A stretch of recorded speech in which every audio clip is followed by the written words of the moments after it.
WV Uncommon Place. This podcast is a variety podcast that houses numerous series to cover mental health, empowerment, podcast framework, and various intimate theories to get to know the hosts. Along with occasional movies reviews and dives in pop culture with our event podcast episodes. The Uncommon Place digs into bringing guests on that stories don't fit the mold and are very different. WV stands for the great state of West Virginia, and every quarter we cover something in West Virginia. Stacey and myself, JR, are your hosts, so please come along for this venture to our Uncommon Place.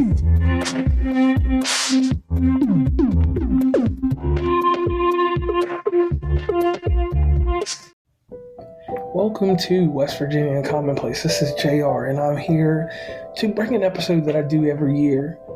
And if you don't know by now and you're new to the show, I was involved with a lady named Michelle, and we had a very strong romance that went on for a long time. And sadly, she died from gastric bypass surgery. And the gastric bypass surgery, as we go on further and further in the years, has made me more angry. The more and more I've done research on it, the more and more I dip and dab into why people get this surgery. And I understand some people getting it for what they needed, but people that get it just for the cosmetic look of trying to get skinny without trying to lose weight and running different things like that, or having someone put an emotional pressure on you to get that surgery because one boyfriend of hers at some point told her she was too fat. And it caused her to go into a spiral where she felt like that this was something that she needed to do. And everything that happens in life happens for circumstance, and she was a brilliant soul. And we are, she passed away in 2019, so we're at year 5 now. And at year 5, the grief is different. The memories, the things are different because it's a lot of clouding. And I say clouding, I meant to say there's a lot of clouds. There's a lot of things that push it back into the background. It's not so much in the foreground as it was in year 1, 2, and even year 3. What's happened with me personally is I've grown. I'm going to always love her for the rest of my life.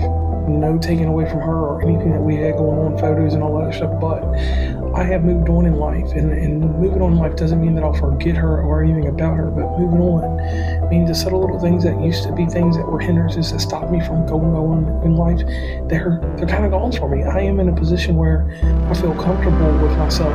But the reason I produce this episode is because I always want there to be an understanding that you need to love yourself.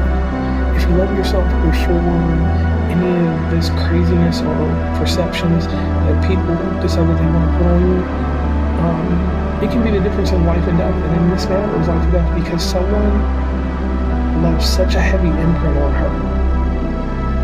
And maybe that's something that I haven't dealt with, maybe something that angers me, that someone had this much more pull or control over her than I did.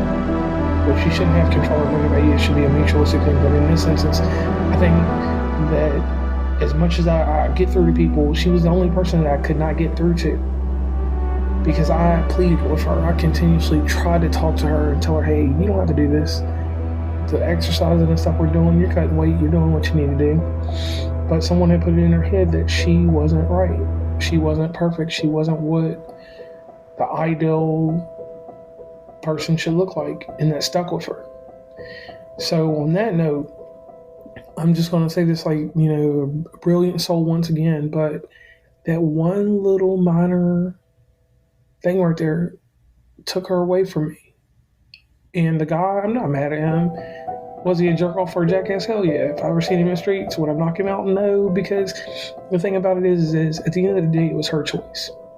No matter how hard I tried to complicate my head around it or do all this wildness inside my mind, I always know the conversation I had before she left Indiana and went back to West Virginia and conducted this surgery, and then the conversations that were going on afterwards all the way up until the date that she passed. And I felt like I did everything I could, and I felt like over all these years that I've done everything I can to make sure her memory was right and put into a good perspective, and that she was taken care of, and that essence there. The only part that I can't take care of is the mental aspect of it, what went on in her head, because that's one thing that nobody will be able to unlock or know.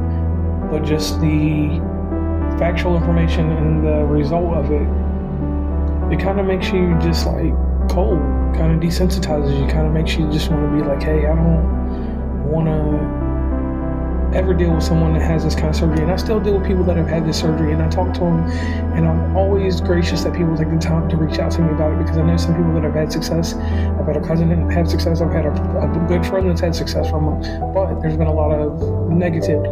But the great thing for me outside of all this is this real simple thing. Since I have had enough time to accept things for what they are and what they need to be, I've just been able to move away from it. Just like, I remember, I keep her in thought. I might look at a picture of her once a week or so, but it wasn't it's not that constant thing that it was beforehand, where I was just dealing with life and then dealing with her when something reminded me of her. Not saying it's less and less things that remind me of her, but now things are in a better space, and I'm able to just enjoy life and understand that I did everything I could, and I represented her in the best manner I can, so now I can live my life. So, not to make this a long episode, because you can go back and listen to that previous episode about Michelle and me.